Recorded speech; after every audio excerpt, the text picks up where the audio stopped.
Laborce, mesto na severovýchode Slovenska, ležia neďaleko hraníc s Poľskom. Prevažnú väčšinu obyvateľov mesta i okolitej oblasti tvoria Rusi. Ešte pred 60 rokmi v tomto regióne žili aj Židia, ktorí sa na Laborecku usádzali od počiatku 18. storočia. Najväčšia vlna židovských prisťahovalcov sem prišla z územia susednej Haliče. Židovské komunity boli prísne ortodoxné. Na začiatku 20. storočia dominujú Židia v obchode i službách medzi Laboriec. My father always used to say, a gitte noemen geit waard, a slechte noemen geit nog water. That means, if you have a good name, it goes very far. But if you have a bad one, it goes even further. Well, this is the main street of Laborce. And the first house here is near the bridge. That was the bank. Schwartz, he had a textile store. Mrs. Grossman had a grocery store. After Mrs. Grossman was Neumann, and after Neumann was Rubin. It was in the same house. In my mind, I always think of Slovakia. I always think not of so much of Slovakia as my little town. I always think about it. As a matter of fact, people think that I lived there. I always think about it. Myslím, že relatívne bolo veľa Židov v Laboricách. Či to boli potraviny, či to boli železný tovar, textil, odev. A všetko to vlastne Židia mali. Dokonca si pamätám, že tu bol jeden Žid a že na veľkonočné sviatky objednal 2 vagóny múky a dal tým ľuďom bez toho, že by zaplatili, ale na dlh. Že by si mohli tieto sviatky, pasku z tejto múky pripraviť.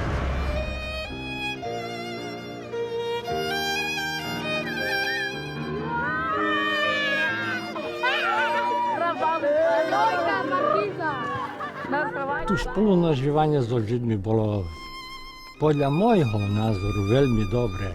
Či nebolo také nepriateľstvo. 14. marca 1939 vzniká Slovenský štát. Slovenská vláda pod vplyvom nacistickej Tretej ríše okamžite pristúpi k obmedzovaniu práv a slobôd Židov.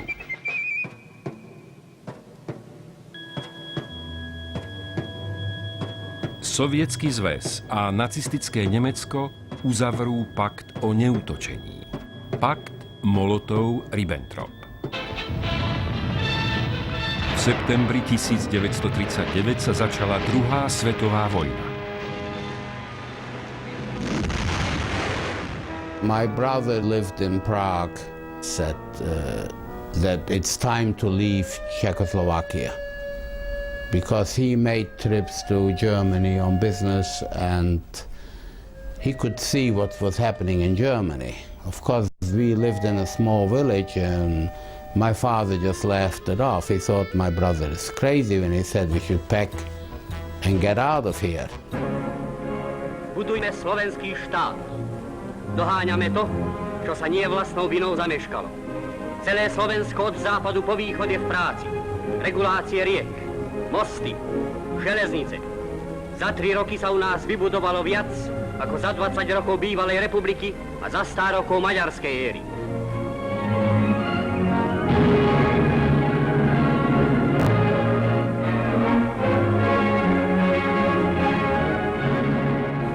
Keď cez Medzilaborce pochodujú nemecké jednotky do Poľska, Tunajší Židia sú svedkami prvého zatýkania a zažívajú dramatickú zmenu v postojoch svojich susedov. Prebieha arizácia.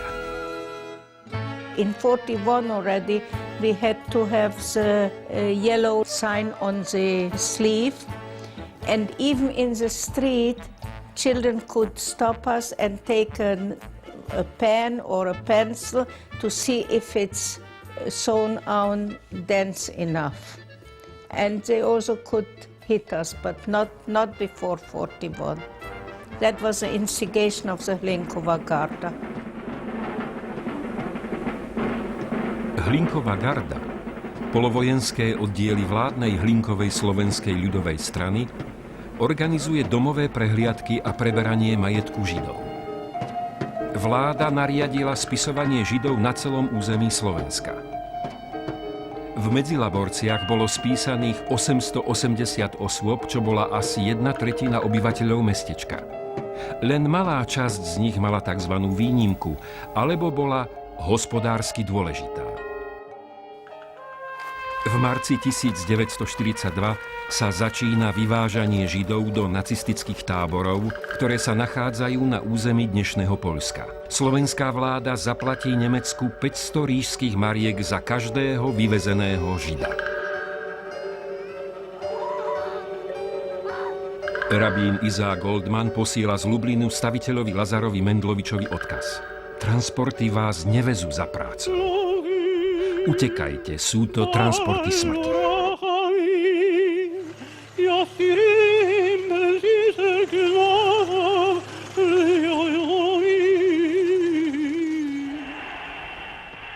My father had built under the staircase to our magazine a double wall, room enough for 2 children. On Friday, when they went from door to door to pick the people up,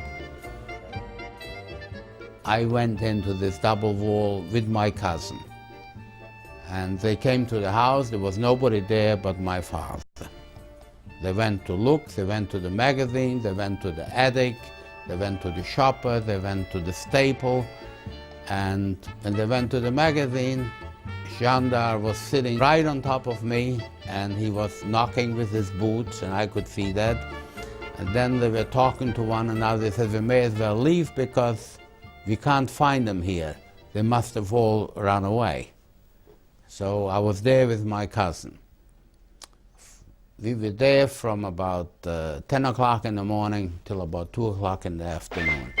At 2 o'clock in the afternoon, when they left, my cousin said he wants to go home to his mother. His mother lived not far away. I told him, don't go. He says, I'm going to go through the garden. Nobody's going to see me. Anyway, I couldn't convince him to stay, and he left. And when he came home, he was, the gendarmes came there and they took him away. He never returned.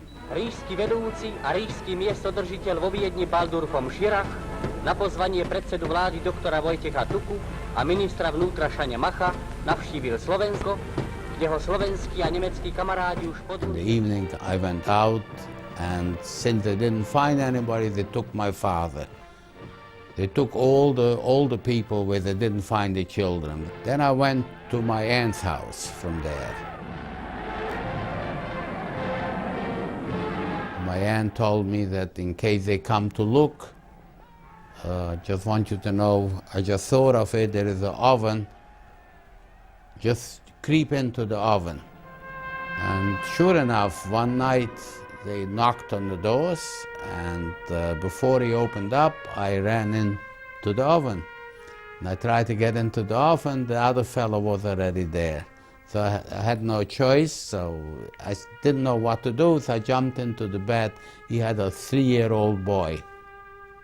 Gendarme came, he looked under the bed, he stayed by the bed, he touched my foot, put his hand on the child, and walked away. And then he went to the oven after that, and he picked up that boy, took him away. Predstaviteľmi Hlinkovej gardy v Medzilaborciach sú úradníci okresného úradu. miestny veliteľ Hlinkovej gardy Jozef Astrap, miestny notár Ondrej Zábrecký a okresný náčelník doktor Kornel Reinhardt, ktorý si po vojne zmení meno na Riava a v roku 1963 sa stane agentom komunistickej štátnej bezpečnosti. Dr. Pedan was giving to people who went to him and were ready to pay shots for malaria to get malaria and typhoid. And when the Hlinkova Garda heard that I'm suspicious of having typhoid and malaria, so he said, well, we cannot let you go with the others, you have to go to the hospital. Nastúpená garda zložila prísahu do rúk svojho hlavného veliteľa. Za Boha život, za národ slobodu. I needed a picture for an identification card. It was a big problem because I didn't have any long hair. And non-Jewish boys, they all had long hair. So I bought a certain cream that stick your hair standing up a little bit. And I tried everything possible not to look Jewish on the picture. Prísahám, že verne budem plniť rozkazy nadriadených, a radšej padnem, než by som zradil túto zástavu. My father said, listen, it's a matter of life and death here. Everybody should separate and run where they can and try to save their lives. Hlavný veliteľ Hlinkovej mládeže, poslanec Macek, odovzdal vyradeným absolventom vyššej vodcovskej školy čestný absolventský odznak.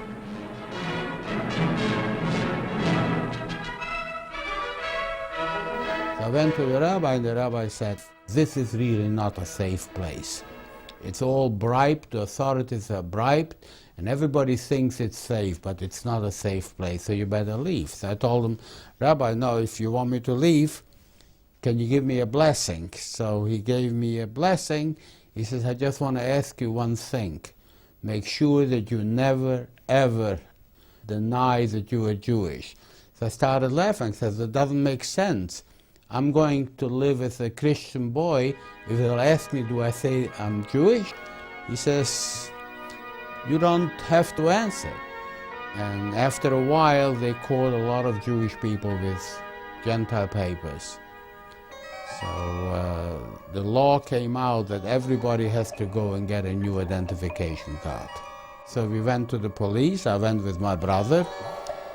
And everybody that came before the man that stamped the identification cards, they stamped it, didn't ask any question. When I came before that man, he looks at me, says, aren't you Jewish?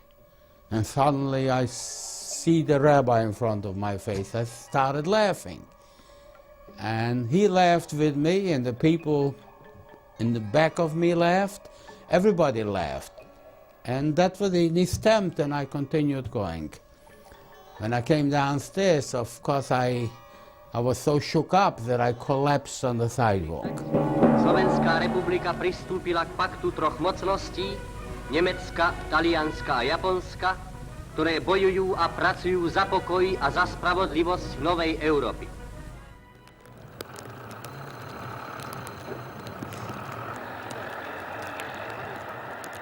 Na celej tejto ulice od konca rampy až po železničnú stanicu všetkých tých Židov naložili s deťmi do jedného vagóna, potom to zavreli a pamätám sa na to, že na kraji vagóna bola taký malý otvor a vonku boli drotené pletivo.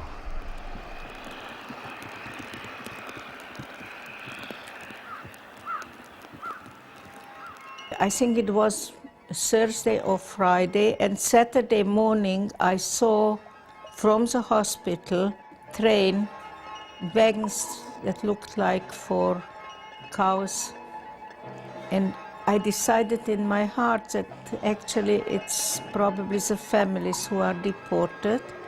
So I went up to the doctor and told him, look, I feel okay, I want to go home.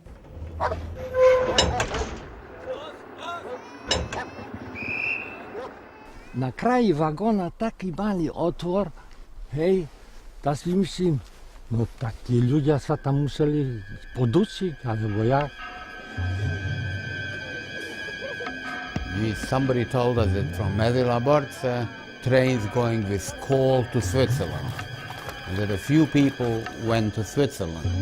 There was a Tzigane working, loading the coal with the Jewish people. They had to work that time. And when they worked by the station loading the coal, the Tzigane made a remark. I bet you if somebody would lock himself in that train, he could get all the way to Switzerland.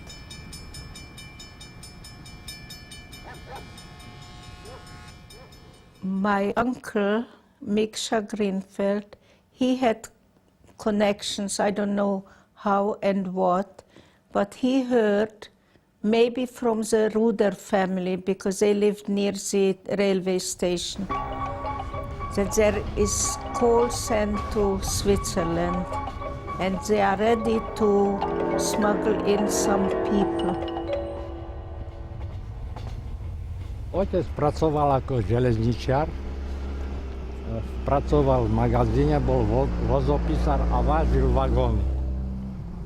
No, viem toľko, že tu boli v Medzilaborciach dve veľké šopy, kde sa skladovalo drevené uhlie.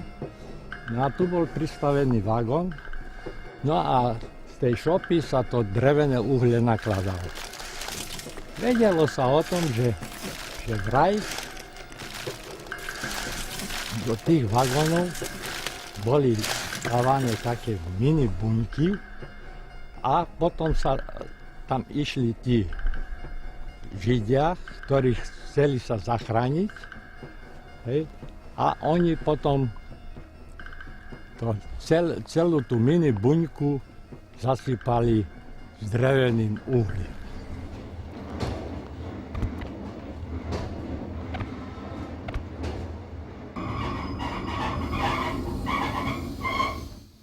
There was nothing I could actually lose. Either I'll succeed to get somewhere or I will not succeed.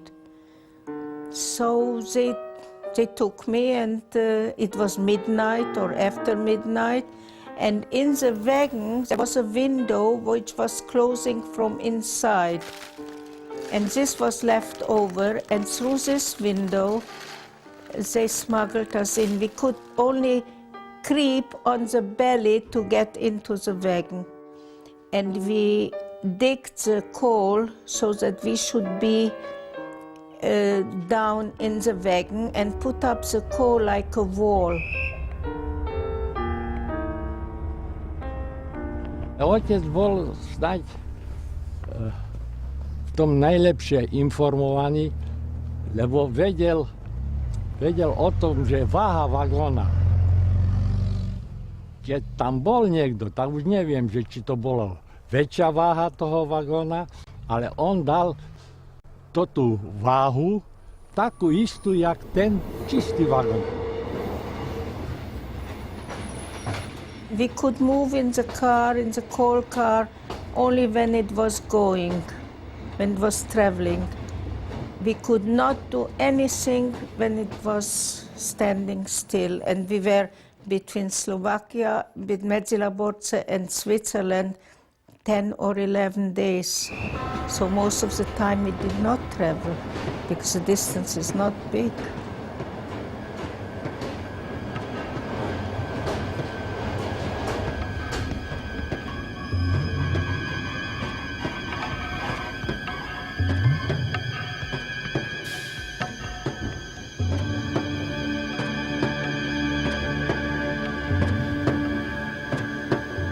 When we arrived in Salzburg, the SS with dogs were around, and they didn't see anything, but the dogs continued to make noise. So they opened the wagon, and they didn't see anything, but we saw them.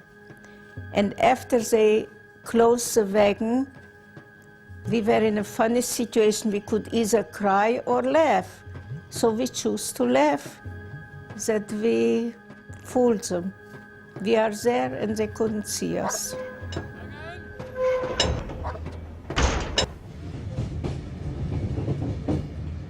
The Jewish people, I think it was rude at that time from Ezra-Bart, they got an idea, maybe we should stay on the train, we can arrive to Switzerland. And I wanted also to go to Switzerland. But by the time I was ready to go, I found out that the train stopped, that the Germans found out about it and they took all the people off from the trains that went afterwards.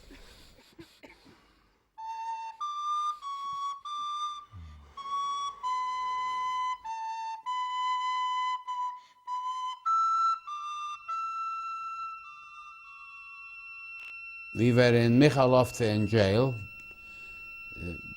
Liche put us into jail until the transport left. Then he drove us to the border. He drove us all the way to Rožanovce. It was late, so the smugglers told us there are two different ways of crossing the border. Either we can go through the bridge, which is closer, but you have to be there 12 o'clock, because 12 o'clock the guards change, and we have about 5 minutes to cross the bridge. Because there's 5 minutes, the bridge is unattended. They knew exactly the time, but it was too late, so there was another way that we could go through the lake. And through the lake, we had to go through the forest. So it was a longer way. And I have never seen a big lake like that. I've never seen a rowing boat. When I looked at the lake and the rowing boat, they said, get in. So I told my father, I am afraid to go into this. My father said, don't have to be afraid. I said, why don't they go first? Because we had to make 2 trips. With 6 people, only 3 could go. And then there were the 2 smugglers, there was 5. So the 3 people went, Sruli Galet, and 2 women went from Michalovce. They were with us. So they crossed the lake and the rowing boat came back. So my father says, get in. I says, Dad, I'm afraid to get in there. So my sister got in. Then my father got in. I said, you know, I'm afraid to get into this boat. So my father went in, and I put in after my father, 1 foot in the boat, and suddenly fire all over the sky. They started shooting. I didn't know where the shots came from, whether they came from the other side or from this side. All I remember is fire, shooting. And the guy said, run. So I was the last one in, so I was the first one out. So I started running, and I saw that my father and my sister and the other people there behind me. And I kept on running. I must have been totally confused. I didn't even think about it.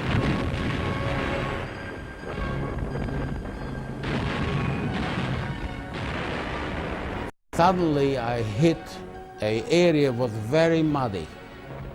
And I fell down there, and there was a wheelbarrow that they carry cement on. It was there, and I pushed myself under the wheelbarrow. I woke up maybe an hour or 2 later. I woke up and I look around and there's nobody there. I didn't see my father, I didn't see these people. I didn't even know where I was. When I started walking, I saw houses. And I went towards the houses. I came into town and I see Rožanovce. And the dogs started barking. It may have been about 4 o'clock in the morning. So I got scared and I decided to go back into the forest. I thought something like a shadow. It must have been my shadow. I thought somebody's following me. So I didn't turn around. I kept on walking. And then when I came into the forest, I stopped and I turned around and I see somebody is walking after me. So I decided I'll walk in different directions. When I changed directions, the guy that was following me walked the other way to face me.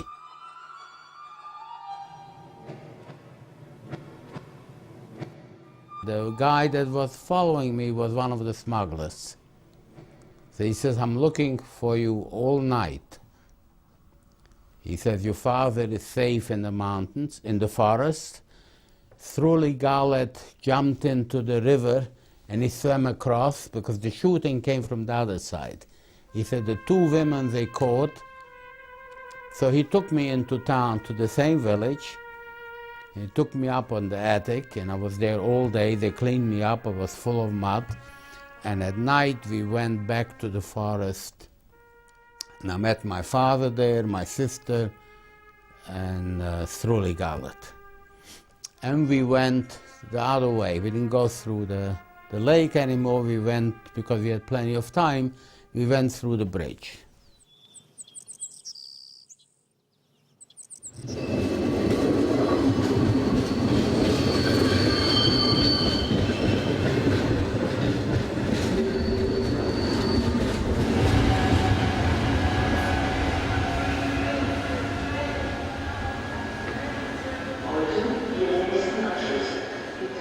We arrived in a place where I overheard people speaking Schweizerdeutsch. And Miss and Mrs. Ruder were agreed with me that I should open the window and ask them maybe they could take us out. We didn't know that we are in Switzerland, but we heard that they speak Schweizerdeutsch. I think it was in Olten that we arrived, and the man whom I said good morning and could you please take us out from here, he got so scared that he started to yell, there are devils in the car. And he was running, I don't know where he got the strength to run so fast to the main station, and a lot of people came to see the devils. They had a hard time to open the wagon and take us out.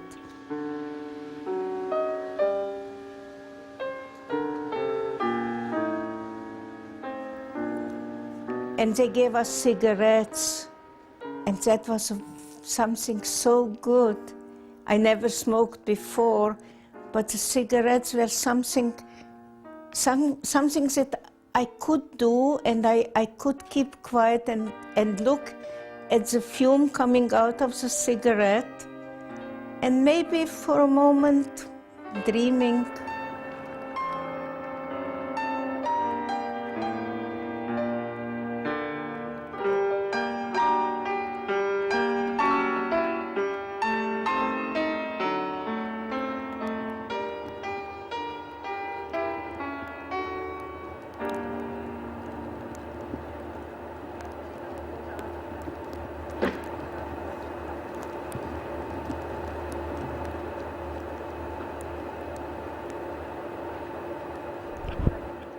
As far as having feelings, when I come there, the only feelings I have, I get terribly depressed.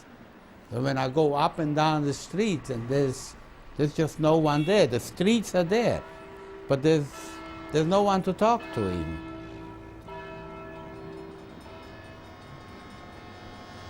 Dentro facciamo i panni grandi. Pani mamy wodu, nie mamy ciosa kupać, lani z do szkoły. Idziemy, no to mnie zajmę.